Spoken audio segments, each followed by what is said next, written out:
Okay, Brian, this is the big one. This is the one which everybody wants to do and everybody wants to see. There's going to be no stuff ups. As soon as that red light goes on, it is business time and you are going to be money. No surprises, no accidents, no. Hi, I'm Brian and welcome to this year's Tag Vinyl. It's great speaking to so many people from the community vinyl here for the Tag Vinyl 2620. And I really want to thank Atkinson Dave for putting this together. It's going to be an absolute blast. And because I'm from under down, I'm going to do everything in order reverse. But this shtick is getting pretty old. I just thought I'd do things differently. I want to go from 20 to 1 in these questions in order to have my favorite pickups of the year in last place, or maybe I'm just being contrary, I don't know. But another thing I've noticed, because I nearly put my back out bringing all the records down to this studio. There were so many of them to fulfill the requirements of this, that I've noticed that a lot of people have been doing their tags, which have gone for 30, 40, 50 minutes, 60 minutes, etc. And I'm going to try and keep mine short. How about that? So much so that I've got my timer here and I've got a minute limit on every prompt that we have, every question. And so if the timer runs out and the alarm goes off, I just got to move on to the next question. As simple as that. So hopefully we'll do this nice and quick. So let's start off with the first question, and that is, whoops, here we go. Got the timer going. You're arranging a VC meetup in 2026. Who would you have along? You're going to offend somebody, aren't you? But I've discovered all these posh and influential people. And so these are the three I'm going to invite. The first one is Brian, Steve's, Dave's. Good people. I like those people. I think they're over in America or Canada or something. And then I'm going to go Al, James, George's, Roberts. I think they're in America as well. I mean, there's some people who are in England as well, thank goodness. But my third person is going to be Jack, Mark, Leslie. And that's three. But I haven't even invited my Australian buddy, Peter McBenz. Peter McBenz is one of the best in the business, but what can you do? I tell you what you can do. How about you organise it and I'll just turn up? How about that? Okay, cool, done. All right, there we go. Got plenty of time left over there. Beautiful. So I'm going to cancel that. I'm going to start it again for question 19. Beautiful. Sell your favorite artist to a new listener. Show one essential album. Okay, my essential album is The Blurred Crusade by The Church. And the reason why The Church are my favorite artist, or why it's relevant, I suppose, is because that's pretty much why I started this channel, because I wanted to post a few of my songs, which I've been very slack of lately, but I wanted to do some reviews of The Church. And next year they're about to bring out, I think, their 19th sort of studio album. Can't wait. There's this massive body of work, and I've already done about 10 reviews so far, and I'm really looking forward to getting on and keeping on doing those now with audio samples coming in. But this is not about me, it's about The Church. So if you want some dream pop, if you want some neo-psych, some psych, if you want rock, if you want just a great band, choose The Church. And if you want a starting point, The Blurred Crusade. How good is that? Yes. Oh, on fire here. Next question. Okay, you're an innocent man or woman on death row. They give you one last musical request. What do you ask for? Very simple for me. I'm going out onto the trails. It's going to be Happy Trails. And there it is there. It should be the last song, but it's not. Happy Trails on Van Halen's Dive It Down album. So Happy Trails too. But you know what? I'm going to choose to have the song from Quicksilver Messenger Services, Happy Trails. I love that cover. It's just me breaking out of jail and going on the road, leaving my woman behind, unfortunately, but I'll be a free man. And they did this like 40-second improvisation of it right down at the end of this incredible acid rock album. My God, I love this album, Quicksilver Messenger Service. But we'll have Happy Trails. So Happy Trails, till we meet again. Flick the switch and off we go. How about number 17? Whoops, I'm going to reset this again. Here we go, and we're starting again, just to show you that it is actually counting down. Whoops. Oh, now what's going on here? Okay, so there's proof that I am counting down, and we go on to number 17, I believe it is. Give 3 reasons why jazz matters. Easy. Firstly, they're the greatest songs ever written in the standards. Then combine that with some improvisation, and these musicians are touching on elements of the human psyche and the human soul. Incredible. And the third reason is because of the emotionality of it, the beauty, the sadness, the tears, the pain, all of these things combined into one form of music. And this guy probably did it as good as anybody. This is my favorite jazz album. It's Miles Davis, In a Silent Way. I mean, jazz is powerful, people. I remember vividly one night that I was having a glass of wine and I was listening to this album, waiting for my partner to come down so we could go to a dinner or a party. And I was in this heightened emotional state because of the beauty of this music. And then she walked down and she was beautiful. And together I was surrounded by all of this beauty. And I shed a tear at that moment, a tear of joy, because it produced one of the great memorable moments of my life. I will never forget that. So jazz is important, people. Here we go. Let's move on. So number 16 is name your favorite musical biopic. Easy, I don't watch a lot. I've never seen Elton, never seen Bohemian Rhapsody, never seen any of these things. But I did see 2017's Control, directed by Anton Corbijn, when Sam Riley was playing the role of Ian Curtis. I completely bought into this movie. I was with it all the way, knowing the tragedy and the inevitable devastation was going to occur, which somehow only seemed to increase the shock value. And it was, as I said before, devastating. Hardly recommend it to you. The production's brilliant, the setting's brilliant, everything's great about this film. And if it's not too personal for you, then go and watch it. It's incredible. Control 2017. Okay, next question is question 15. Here we go. And name your VC highlight of 2025. It is definitely Jack's trivia. Jack, you did an amazing job. The amount of time you must have put into coming up with all those questions and the whole format was brilliant. And it was really great to see all these VC luminaries who I respect very much getting into this competitive state. And not only that, but actually putting yourself out there to almost test whether you know as much as everybody thinks. It must have been terribly frightening. But that was great. Jack, thank you very much from the Vinyl Voyage. I also really liked Ben Rankin's interviews with members of the VC. That was really cool as well. Something to look forward to every week. Great idea. Let's move on. Here we go. Question 14. If you had to sell all of your vinyl along with your record player, where am I up to? Along with you. Now, I think I just dropped something down. I'll be back in a second. Here it is. I found it. It is Leonard Cohen's Songs of Love and Hate. Certainly the most influential and important album in my collection. It really had a huge effect on me in my formative years. And I don't know, I kind of feel that it just needs to be around somewhere for me to just be able to feel good about things. But having said that, I didn't realize I couldn't play it.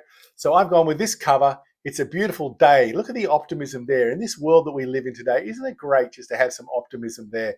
Not a care in the world. Who wrote this lyric? When the world is running down, you make the best of what's still around. I'll give you 5 seconds. 4, 3, 2, 1. Sting, police. Okay, let's get our next question underway. Show an album from an artist whose character disappoints you, or can you separate the artist from the art? I find it difficult, and here's one of these people.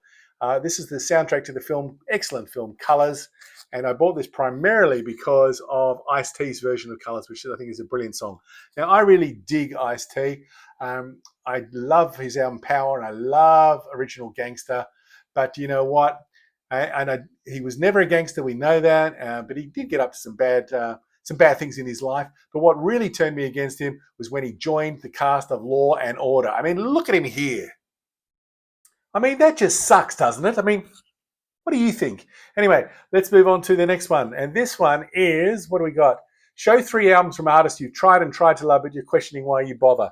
Okay, number 1 is Big Country. A lot of my friends were big fans of Big Country back in the day, but I could never get over that bagpipe sound. And they're using EBOs here, which I usually love to create it. Brilliantly played, immaculate album. It just can't make that final step. Steve Lillywhite production there. Moving on to the Psychedelic Furs. You know, I had a chance to see them about 5 years ago when the church was supporting them and it was really local and I didn't go. But for some reason, just the mention of the word psychedelic means I should look forward to a bit of psychedelic music, but it's not there, of course. It's not meant to be. President Gas is okay. Sleep Comes Down is psychedelic. And Love My Way is pretty good, but I don't know if it's his voice. I don't know what it is. And you know, for my third pick, there's always got to be a problem when this is your favorite album by this artist. I don't know what it is. I really dig this. I did a video of it, a deep dive of it a while back. I love this album, but that's as far as my love for the Stones goes past a singles band. Oh, there, got me that time. Oh, gee, well, I had to fit in 3. Thanks, Dave, very much for that. Okay, what am I doing? I think it's this thing here. Anyway, let's go on. Timer's back on. Show a record that contains a track that always brings a tear to your eye, or are you a heartless bastard? I'm a bit of both. But this one, it is it, and it's Lou Reed, and that's Well, I've got the sunglasses on. This is an essential album, Magic and Loss, because it talks about the magic of friendship, the magic of knowing people and the things that they bring to your life, but also the inevitable loss that's going to occur. And it's a beautiful album, and it's tragic in many ways. And the song that jumps out to me and has always affected me the most was Dreaming. I found it very difficult to sort of express myself emotionally when my father died. And one day I was listening to this album in the car, Dreaming came on, and I had to pull over because I was crying so hard. A moment of catharsis. Brilliant, brilliant album, Magic and Loss by Lou Reed. Beautiful. Okay. Next is, oh God, it's impossible to see. Excuse me. Just going to do this in one take. We're not going to go any more than one take. Okay, so what's the next one? I'm going to have to swap these ones around and go for question 9 first because they're combined. So what is the question? You get the opportunity to spend a day alone with one artist. We're going to be hanging out in the city. And who am I going for? I am going for Brad Roberts, the lead singer and the composer of the Crash Test Dummies, and this unbelievably underrated and brilliant album, Give Yourself a Hand. Do you know what? I think Brad he's such a funny guy. He tells great stories. He's very satirical in a paradoxical manner. And I would just love to go and pick his mind and have a fantastic day. It'd be so cool. We'd be laughing all the way to the bank. Here we go. Next one is, what would be your must-ask question? Well, that's pretty easy. Who put the doggy in the doghouse? You did, baby, you did. Who put your granny in the granny house? You did, baby. You did, baby. Okay, time's are ticking, and this is the big one. If you had to pick only one album from each of the last 6 decades, what would they be? I'm going to play you a snippet from each of these albums and see how many you can get. No pens, no writing them down. The answers will either be in this video or in the descriptions below. The power of editing. Let's see what happens, all right? Go.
Number 7, a real stinker.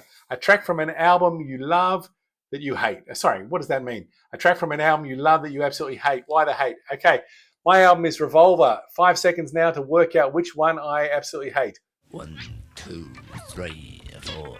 And the answer is Got to Get You Into My Life. I don't hate that song so much. I mean, is that Motown sound or whatever that Paul's going for there? I don't hate it. I hate its track listing. I hate its positioning there.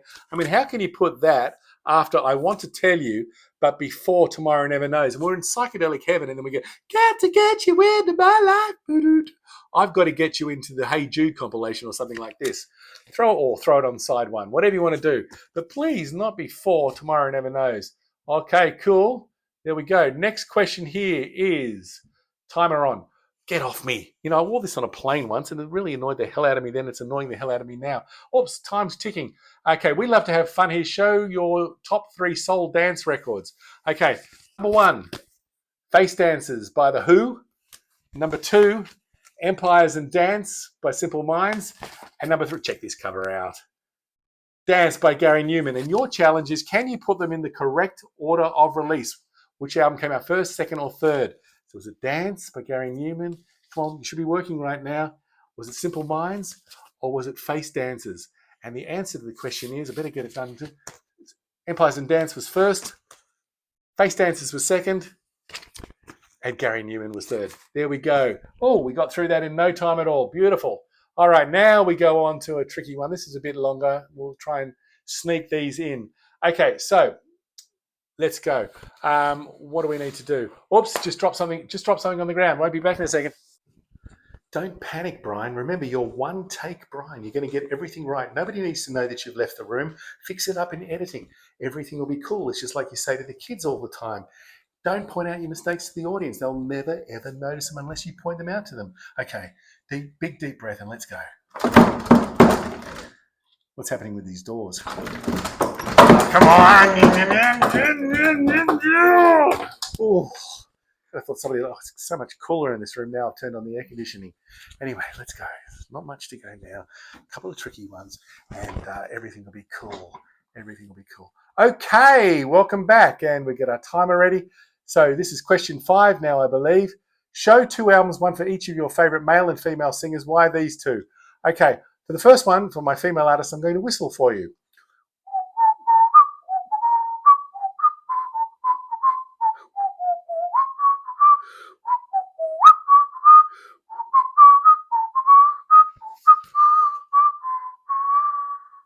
Always Suzanne Vega. My God, unbelievable talent. For the other, I've got 2 12-inch LPs. See if you can get them. What I'm going to do is I'm going to take one lyric from the first song, then the first line from the next song, and sort of join them together. Dream if you can, a courtyard. At home, there are 17-year-old boys, and their idea of fun is an ocean of violets in blue, is being in a gang called the Disciples. Animals strike curious poses. High on crack, they feel the heat. Toting a machine gun. The heat between me and you. What do we got? Sign of the Times. It's Prince. And When Doves Cry. Beautiful. Love it. Oh, there's a timer. See, it's still going. You thought it wasn't going, but it is. All right. Did I miss a question? That's the big one. No, I haven't. We're up to number 4. Okay. Number 4 it is. Is we still going? Yes, we are. Okay. Timer's on. There's the proof. There we go. I completely messed this one up. You move into a new home. You play one record turned up to 11 to announce your arrival. What is it and why? I thought it was one song. So anyway, I'm going to play this one song, and then what I'm going to do is play it over again and then play the album in my new home. And it is No Thugs in Our House by off English Settlement by XTC. And with all those neo-fascists running around, no thugs in our house, please, you know. And all the while Graham slept on, dreaming of a world where he could do just what he wanted to. No thugs in our house. Why don't we hear them do it for a moment? Woo!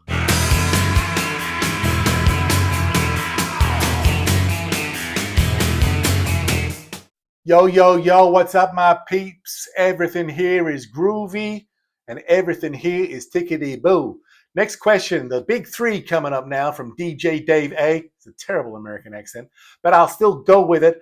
Number 3 is, what's your vinyl record collection going to look like in 10 years' time? Is it going to be bigger? Is it going to be smaller?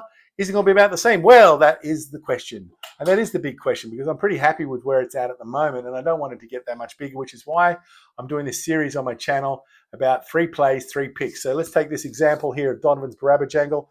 I'm going to play it 3 times. I already have, and I've done the review 3 times. And are there 3 picks on here that I really like? If so, I keep it. If not, I'm going to get rid of it. And another thing I'm going to do is a retrospective at the end of 2025. It was not my favorite 10 albums of this year. It'll be 10 albums that I didn't play this year. And why, if there is a why. There we go. That's 3. Number 2, setting the timer. Number 2 is share your favorite live experience of 2025. Really easy. It was Orchestral Maneuvers in the Dark at the Enmore Theatre in Sydney. You know, I went as a measure of respect, and I really wanted to see them. I never saw them back in the day. And I knew that they'd be playing these Joan of Arc songs and Souvenir. I would have loved Sealand, but that was never going to happen. But what I wasn't ready for was the joyous nature of this experience. I mean, Andy McCluskey and Paul Humphreys genuinely have love on stage, and they transmit it into the audience. So all these, what I used to think were crappy singles, I was enjoying them and dancing along in this incredible, joyous experience, as I've already said. And Andy just kept forcing us to have a good time. What an amazing front person. Incredible. So that was number 2. Now, number 1 is to show your best purchase of 2025. Can't do this in 1. I've had to do it in 3, so let's see how we go. First one is The Flat Earth by Thomas Dolby. Came out in 1984. Follow-up to the Golden Age of Wireless, which I really dig. This is better in my opinion. If you like new wave, if you like funk, you like Talking Heads doing Remain in Light, I really recommend it to you. Now, everything on this is great. The first side's particularly brilliant, and on the second side, I put it in the direction of White City, and I scare myself. The second album is The Love That Whirls. The Love That Whirls, The Diary of a Thinking Heart by Bill Nelson. So much EBO done beautifully. What a pioneer this guy is as a guitarist. People say there's not enough guitar on it. Well, there is, because it's all EBO. Flaming Desire is a killer way to get into that album. And finally, talking about killer ways to get in, at the church last week, I bought this, which is the 2 Jack Frost albums, plus some with Steve Kilbey of the Church and Grant McLennan of the Go-Betweens. And maybe, I've played it twice, loved it. Maybe this is my portal into the world of the Go-Betweens. So there we have it. Do you know what? 2025 has been a great year talking to you guys, sharing music. I've been loving the vinyl community, and it's certainly something I look forward to checking in with every day. And it's an absolute highlight of my life now. You guys are fantastic, and I really enjoyed the experiences along the way. What are you doing? Why are you cutting in here? I mean, I think everybody's bought the idea of One Take Bryan, hook, line, and sinker, and now you're undermining it? Well, I think they have bought it too, but it's a vinyl tag, and at the end of a vinyl tag, you've got to thank people. You've got to thank them for their inspiration, for their entertainment, and their support. And with a vinyl tag in particular, there's one person you have to thank. Of course, there is one person I need to thank for my development, for my blossoming, as it were. Thank you. Me? Don't you mean David Atkinson? No, I don't mean David Atkinson. It's all about me, my resilience, my creativity, my genius. It's finally been seen out in the public. Oh, shut up. You shut up. Anyway, let's get back to the end of the video.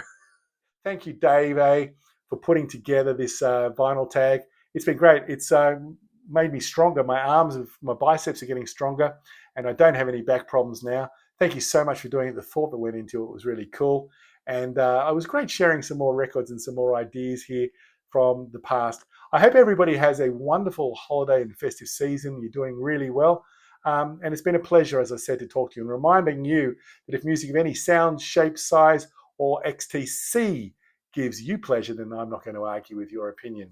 I hope you're doing really well over this break. Hope you're staying cool. And most of all, I hope everything's going to be great for 2026. Who knows, in this world in which we live? We can just try. So until then, bye now.